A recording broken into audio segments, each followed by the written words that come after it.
हरे कृष्णा। तो मंदिर में झाड़ू लगाने का क्या फल होता है? प्रश्न जो है स्वाभाविक है। इसी प्रश्न को जो है परीक्षित महाराज ने भी जो है भृगु मुनि को पूछे थे। और इस कथा का जो वर्णन है नरसिंह पुराण में 33 में दिया है, मंदिर में झाड़ू लगाने का फल। इसी प्रश्न को जो है राजा पांडुकुल नंदन यानी परीक्षित महाराज भृगु मुनि को पूछ रहे हैं। और भृगु मुनि मार्कंडेय जी को कहते हैं कि आप इसका उत्तर दीजिए, और फिर वो वहां से चले जाते हैं। मार्कंडेय मुनि कहते हैं राजा को, हे राजन, मंदिर में नित्य झाड़ू लगाने से सब पापों से मुक्त होकर वो व्यक्ति विष्णु लोक जाता है। मंदिर में गोबर, मिट्टी या जल से अगर आप साफ करते हैं उस भूमि पर, तो वो व्यक्ति अक्षय फल प्राप्त करता है और विष्णु लोक में प्रविष्ट होता है। फिर मार्कंडेय जी राजा परीक्षित को एक कथा सुनाते हैं। तो मार्कंडेय जी कहते हैं कि पूर्व काल में राजा युधिष्ठिर द्रौपदी के साथ तथा अपने भाइयों के संग में एक वन में विचरते हैं, और घूमते घूमते वो ऐसे तीर्थ स्थल में आ जाते हैं जहां पर नारद मुनि उस तीर्थ का सेवन करके उसी स्थान से स्वर्ग जाते हैं। तो युधिष्ठिर महाराज को उसका उत्तर जानना था कि वो तीर्थ स्थान के बारे में बहुत ही जिज्ञासा थी उनको। तो वो अन्य भाइयों को कहते हैं कि अगर कोई आपको ऋषि दिखे तो हम इस तीर्थ के बारे में जानने का बड़ा उत्सुक है। तो अन्य भाई जब चलते चलते आगे जाते हैं तो वहां पर दूर से एक बहुरोमा दानव जो है वो देख लेते हैं कि पांचों पांडव द्रौपदी के संग में आ रहे हैं। तो साथ में सुरशिरा दानव जो है वो भी देखते हैं। तो बहुत दूर से दो दानव जो है पांचों भाइयों को और स्त्री द्रौपदी के साथ देखते हैं। तो बहुरमा जो दानव है वो क्या करते हैं, उसी स्थान में रह जाते हैं और ब्राह्मण का वेश पकड़ लेते हैं। ये पांचों भाई जब आगे बढ़ते हैं तो क्या देखते हैं कि एक मुनि बैठे हैं, और उस मुनि को युधिष्ठिर महाराज जिज्ञासा करते हैं कि स्थान, इस तीर्थ के बारे में हमें जानना चाहिए, आप हमें इसके बारे में बताइए। तो राजा युधिष्ठिर मुनि से बात कर ही रहते हैं कि वहां से एक दूसरे मुनि आते हैं जो स्थूलशिरा दानव रहते हैं। स्थूलशिरा दानव क्या कहते हैं पांचों भाइयों को कि इस संसार में हमारी रक्षा करने वाला कोई नहीं, हम इस वन में तपस्या नहीं कर सकते, हमारी रक्षा कौन करेगा?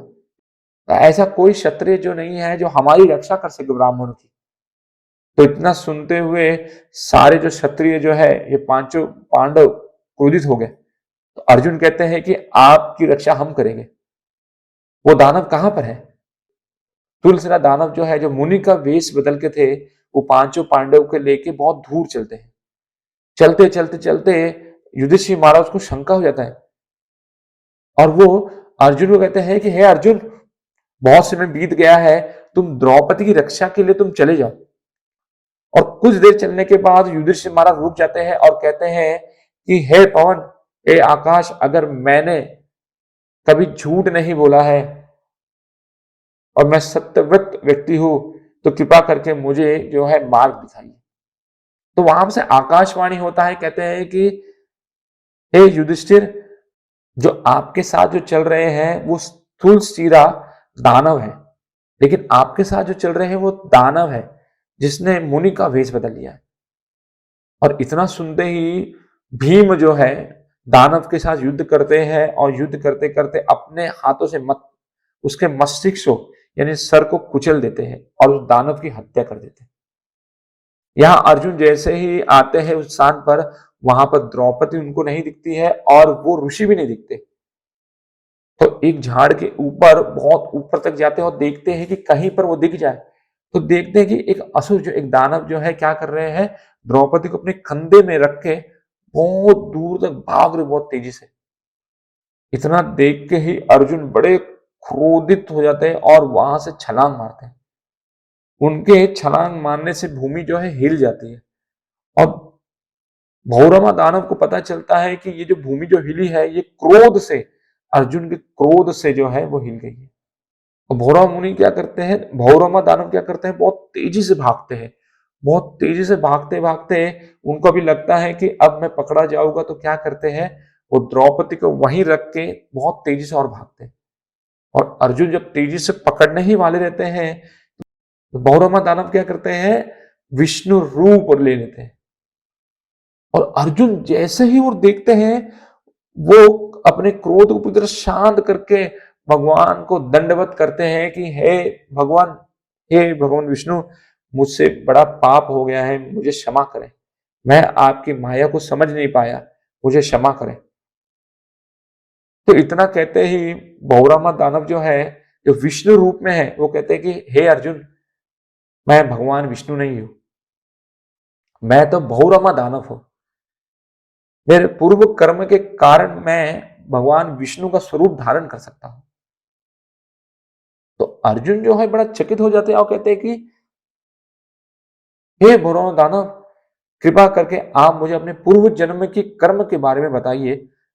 किस कर्म के कारण आप भगवान विष्णु का स्वरूप धारण कर सकते हैं? हमें अपने पूर्व कर्म के बारे में, पूर्व जन्म के बारे में, और कौन सा आपने ऐसा कर्म किया था जिससे आप भगवान विष्णु का स्वरूप धारण कर सकते हैं? तो इतना सब प्रश्न पूछने पर बहुरामा दानव क्या कहते हैं, मैं आपको मेरे पूर्व जन्म के बारे में सब कुछ बताऊंगा। आप अन्य भाइयों के साथ बैठिए, मैं आपको अपने पूर्व जन्म के बारे में सब बताता हूँ। जब सब भाई बैठे तो बहुरामा दानव करते हैं, तो बहुरामा दानव जो है वो कहते हैं कि मेरे पूर्व जन्म में जयध्वज नाम का राजा था। मैं प्रत्येक दिन भगवान विष्णु के मंदिर में झाड़ू लगाता और पोछा करता था। मैं प्रत्येक दिन मंदिर में झाड़ू और गोबर से लेप करके उस मंदिर को जो है साफ करता था पानी से, और संध्या के समय भगवान को जो है दिया लगाता था। ये मेरे प्रत्येक दिन का नीति क्रम था। मैं प्रत्येक दिन मंदिर में झाड़ू पोछा करता और दिया लगाता। तो वहां जो एक पुरोहित थे, एक पुरोहित ब्राह्मण जो है, मुझे एक बार ऐसे प्रश्न करते हैं कि हे राजन, हम आपको सदैव देखते हैं कि आप प्रत्येक दिन भगवान विष्णु की सेवा में तत्पर रहते हैं और प्रत्येक दिन जो है मंदिर में झाड़ू और पोछा लगाते हैं और भगवान को दिया दिखाते हैं। तो मंदिर में तो भगवान विष्णु को प्रसन्न करने के लिए बहुत सी सेवाएं हैं, लेकिन हम देखते हैं कि आप केवल झाड़ू पोछा और भगवान को दिया दिखाते हैं। अगर छुपाने जैसा अगर कोई बात ना हो तो कृपा करके हमें भी ऐसे कोई बात बताइए। तो आप हमें, तो हे राजन, हमारी बड़ी जिज्ञासा है कि ये जानने की कि आप बाकी अन्य सेवा जो भगवान विष्णु को प्रिय है, अन्य सेवा ना करके केवल प्रत्येक दिन मंदिर में झाड़ू पोछा दिया ही क्यों लगाते हैं? हे राजन, यदि आपको इनमें से होने वाले महान पुण्य रूप फल का ज्ञात हो तो कृपा करके हमें भी बताइए। तो छिपाने जैसा अगर कोई बात ना हो तो कृपा करके हमें भी उस रस के बारे में बताइए, उस फल के बारे में बताइए जो केवल झाड़ू पोछा करने से मिलता है। तो मैंने उस ब्राह्मण पुरोहित की बात सुनकर उस पुरोहित से मैं कहता हूं कि हे ब्राह्मण, मेरे पूर्व कल मेरे पूर्व जन्म की बात मुझे स्मरण है, इसके लिए मैं मंदिर में केवल झाड़ू पोछा और दिया लगाता हूँ। अन्य सेवा भी करता हूँ लेकिन इस सेवा को कभी नहीं त्यागता। हे ब्राह्मण, मैं पूर्व जन्म में एक ब्राह्मण था, मेरा नाम रेवत था। तो जो ब्राह्मण यज्ञ के योग्य नहीं है, मैं उन लोगों को बुला के यज्ञ करवाता था। जो बेचने योग्य वस्तुएं नहीं थी, मैं उन्हें बेच देता था। हर ब्राह्मण की निंदा करता था और उनको मारता था और उनका धन लूट लेता था। और उस स्थल से, उस मार्ग से कोई जाता, मैं इतना लोभी हो गया था, मैं स्त्री लोभी और धन लोभी हो गया था, द्वेष से ही मेरा प्रत्येक दिन बीतता था।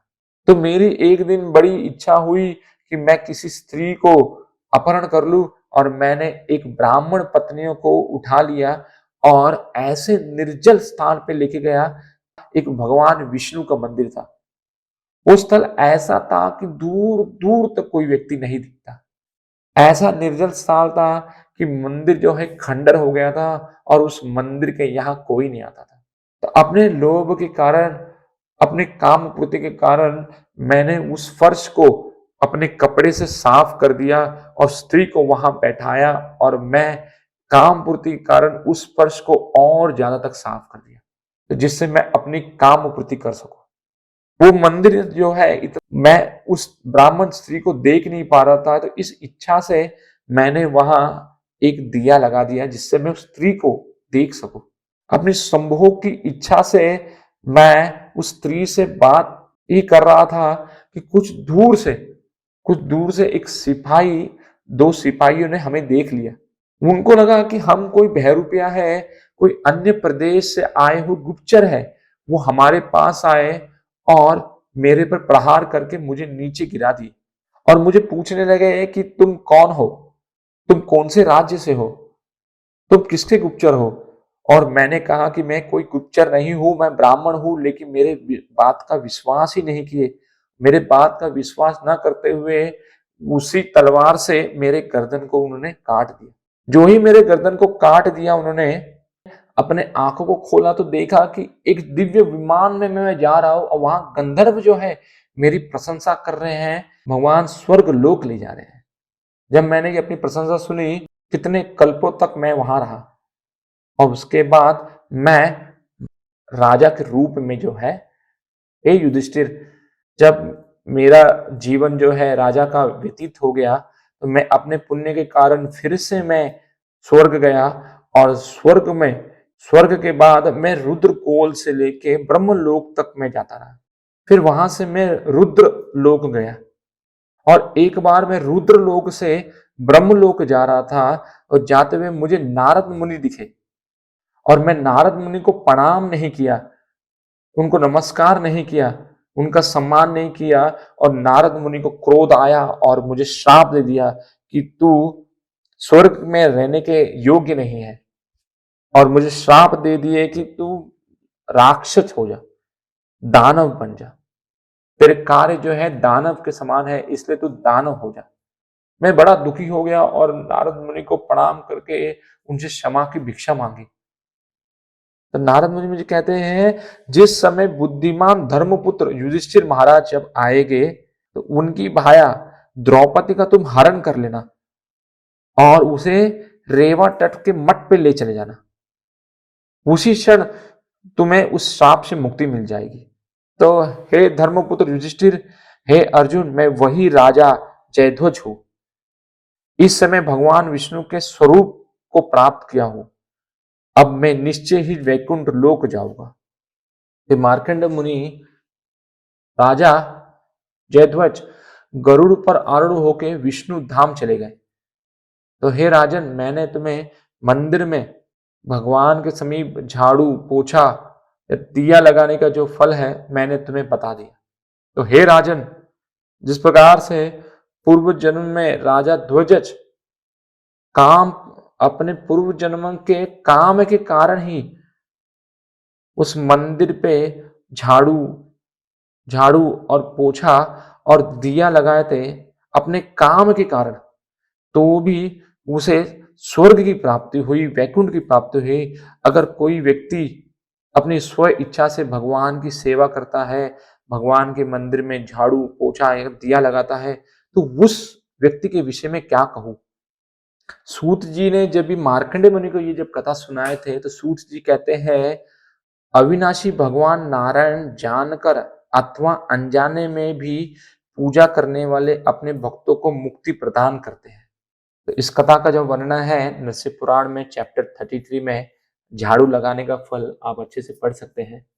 हरे कृष्णा।